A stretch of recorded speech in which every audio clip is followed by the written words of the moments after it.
Gauge your student Mm-hmm. and know how they like to learn. But just on a bigger stage, we use a particular software. It's adaptive learning. And Okay. with adaptive learning, they come in, they take that diagnostic or assessment. It tells us, hey, this is your student's strengths.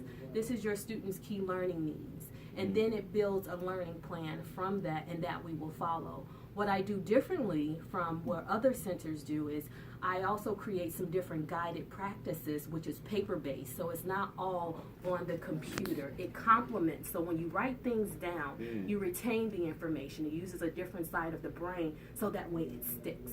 And when you remember it that much better when you're writing things down. So how do they do the writing? I'm just curious myself. How do they do the writing online? Like maybe they have to write papers. Is that also online, or do you actually have them write like practice papers and you go in and dissect them? Like how do you do that? With the essay writing program, it's more creative writing, Okay. So with essay writing, you have illustrative, you have descriptive, you have persuasive. And so I like to do different things when it comes to creative writing. So they have the basis, back in the days we would call it brainstorming, where you draw the circle, make a sun and the lines, but now it's called webbing.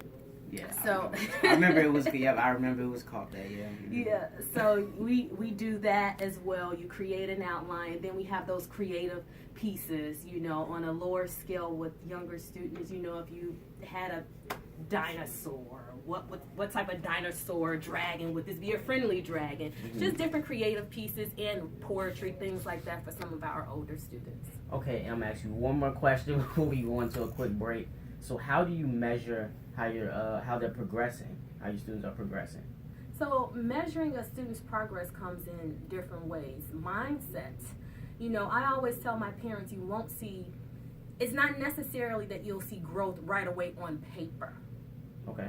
Sometimes it's independence. Is your student or your child doing their homework? Are they more eager to go to school? Has perseverance changed? Has the confidence changed? That independence have you noticed something different in their behaviors? And then that comes with, okay, now we're looking at the growth on paper.